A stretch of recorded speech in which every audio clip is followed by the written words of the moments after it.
Hello and welcome to VAD Inspires, and today I want to share with you the diseases of attitude. On the first video, we talked about the disease of attitude, but that was the part one, and this is the part two of diseases of attitude. I want to get through the whole list now. I shared four last time. I want to share the rest. Just for reviewing, the first part contained four diseases of attitude: indifference, which is the mild approach to life; indecision, which is the mental paralysis; and third one, doubt, which is actually locking all the whole channels to progress. And then the fourth one is worry, which I think is a devastating disease because it could kill you. Somebody can worry himself to death. So if you want to know more about these first four diseases of attitude, I made a video on it. You can watch it. So let's get on with the second part of the list. Overcautious. Some people can have too much because they're too cautious.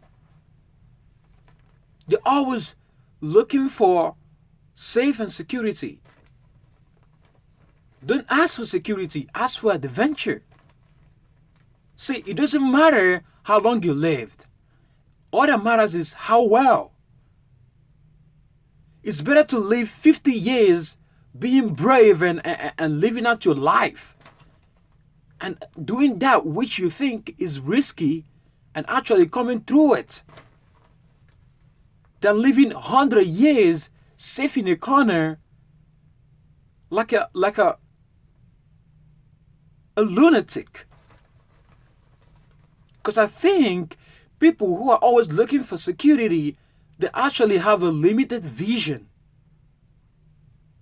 So expand your vision. When you expand your vision, you could see more. So it's called the timid approach to life. You're not brave enough to try something that's outside your comfort zone.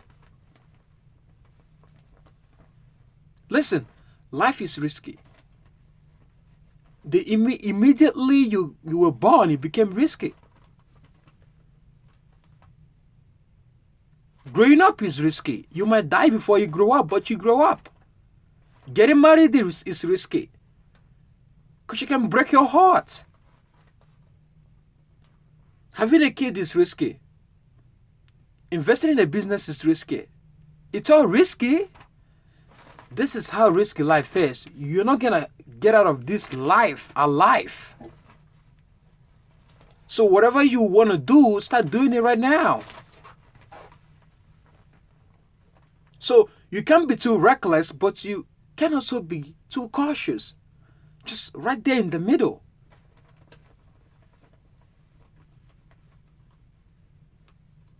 Take calculated risk. Take risk that you know that is gonna watch you a while. So overcautious. We gotta tackle that disease. The next one is pessimism.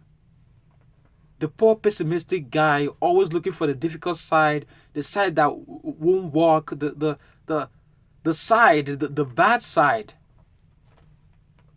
Letting life show him only the negative side. Now, next pessimism is optimism. The pessimistic guy always looks for fault in everything, and when he finds it, he's happy. That's too ugly.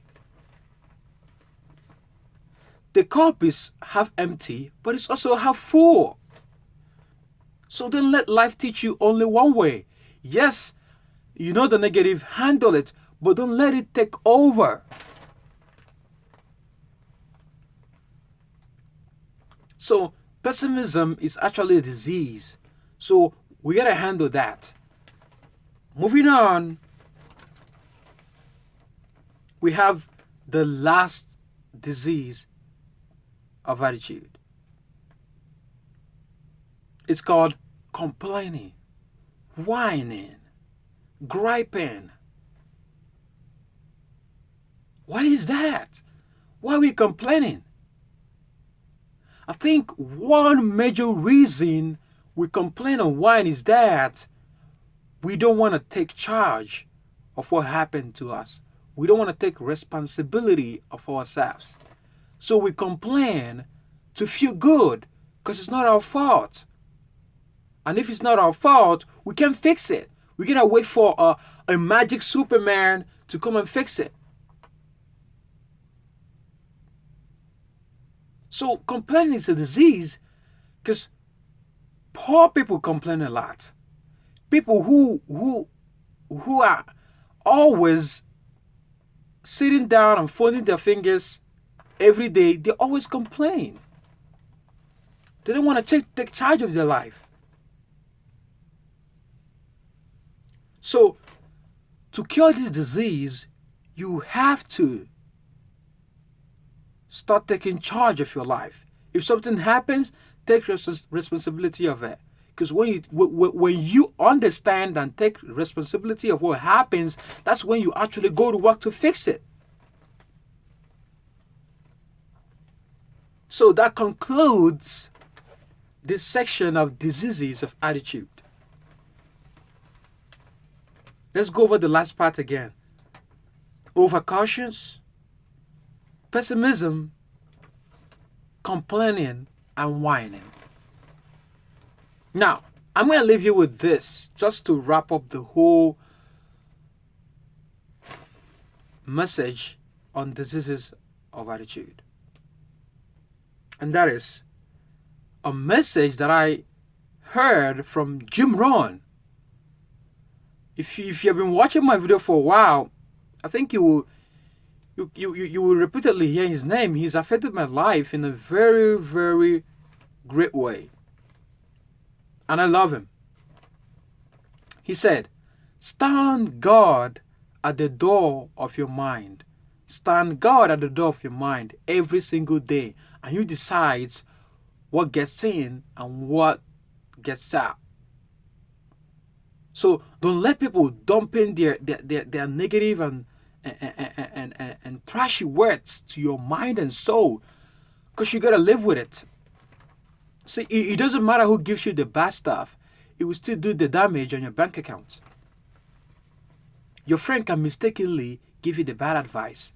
So stand guard at the door of your mind, and you decide what goes in and what goes out. Because anything you take in and absorb, you get to live with it. So, thank you so much for watching. Stay inspired, be great, and I'll see you next time. God bless.